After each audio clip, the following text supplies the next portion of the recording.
Hi again then guys, and welcome to the last, initially of course of the first three anyway, but definitely not least of the Group C reviews for Gran Turismo Sport's 1.19 car selection with the 1988 Le Mans winning Jaguar XJR-9. Now, just before I get into the specific review, I want to give a very special thank you to Euclidean3030. I've put his PSN in the description for you guys to show him some love if you like this livery, because I put out a request on my community page for somebody to make me a very obscure replica. Not an obvious choice, but one which I just wanted for myself, basically, and it's for a car called the March 83G, which had a number of liveries, but this is one of its most iconic, nicknamed, for obvious reasons, the Red Lobster. Gorgeous looking livery as far as I'm concerned. I didn't really expect anyone to make it, so big thank you to him. If you like the livery, show him some love. I reposted it as well. It'd be awesome if you did the same. But as far as the car itself, I've always found the XJR-9 to be one of those race cars which is deceptive in the Gran Turismo franchise, because of course it debuted in Gran Turismo 4. As far as memory serves, I think it's still the oldest Le Mans prototype to feature in the game, because of course the Chaparral 2J and the Toyota 7 did not qualify, they're Can-Am cars, whereas this one is of course from 1988, and it also has the distinction of being, again, as far as memory serves, the largest engined prototype, either modern LMP or Group C in the franchise, with a 7-litre V12. Now, the first thing to note about this car is the sound. Now, it didn't used to necessarily sound bad as such. It's not that any of the cars in the franchise sound bad, it's just they're a little lackluster. They sound a bit too muffled or a bit too much like a Hoover. But this one, it now sounds better. It howls like a V12 should. I said before in my overarching review for the patch that this was the best sounding car of the three, and I stand by that. The R92CP sounds great, but I've got to give the edge for pure engine sound at least to the Jaguar. In terms of the other stuff like the dump valve, the gear changes, the R92 sounds fantastic for that, but that pure V12 howl, I think that takes some beating for this car. Now, in its stock form, stock, of course, being very relative for any race car, you're looking at 914 horsepower, 702 pound-feet of torque, both of which are really good. Not quite as high in terms of power as the other two, but the torque is very good. It's got more torque than the Nissan, which is pretty impressive. And the weight is also lighter than the Nissan, but 1 kilo, 1 precious kilo heavier than the Sauber C9 at 894 kilos. Now, the horsepower per tonne is actually the lowest of the three, primarily because the power initially is that little bit lower, but you're still looking at over 1,000 horsepower per metric tonne, so it's not exactly lacking in that regard. Now, as far as the pricing, 1 million credits is the price, just like the other two, just like most, if not all, of the prototypes, in fact. Fantastic value. All three of these cars are an absolute steal, but especially the Sauber. That used to be a 2.15 million credit car in Gran Turismo 6, so that one's seen the biggest drop, but even this Jaguar and the Nissan were both pretty expensive as well. Now, in terms of what they can actually do, this Jaguar does have the edge over the Mercedes for top speed. That's not too surprising, because the Jaguar has always been a really, really good car for that top-end speed and top-end acceleration.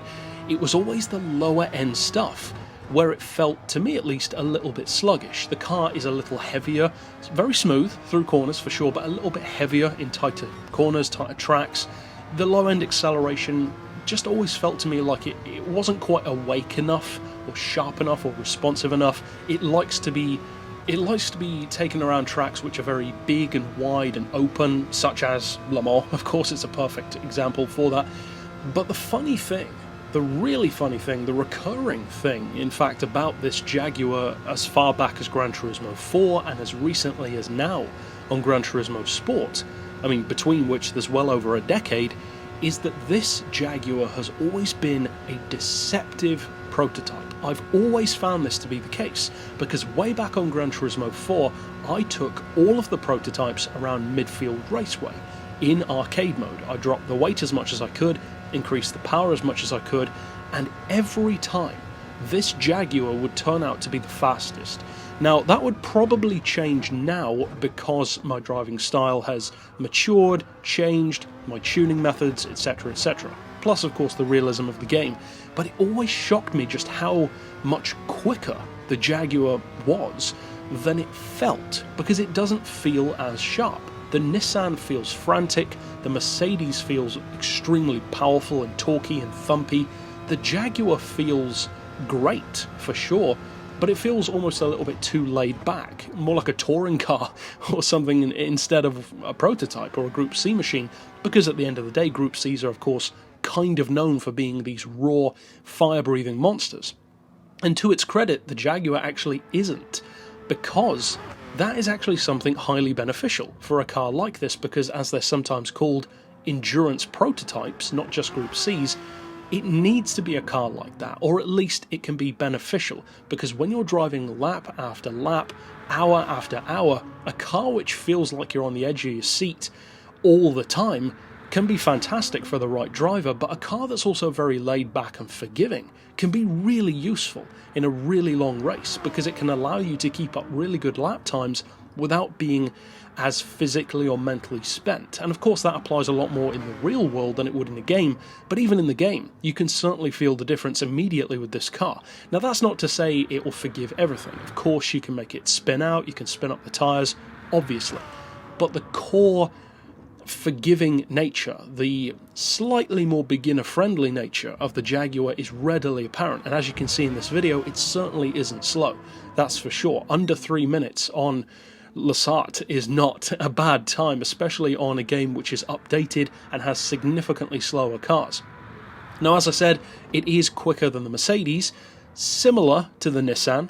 It would be interesting to see which one's ultimately quicker when tuned especially for that, not just a 5-minute tune like I slapped on this one.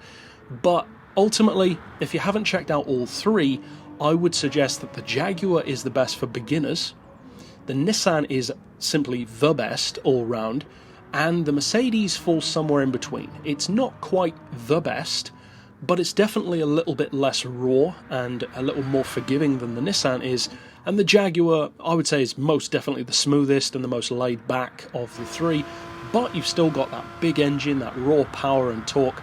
It's a pleasure to work with. I mean, it's a winner for a reason. All three of these cars are winners in various competitions, and here's a look into the future to see if more Group Cs get added down the line, stuff like the 905s, the 787Bs, maybe even the Minolta, to give these cars some more rivals to go up against. But for now, it's a fantastic car. We are still going to pitch all three of them in a head-to-head battle this weekend to see which one wins on paper, which one wins out around the track, at least with me driving. But for now, that's it for this particular pick. Thanks once again to Euclidean 3030 for this livery, and I'll see you guys next time. But for now, as always, thanks for watching.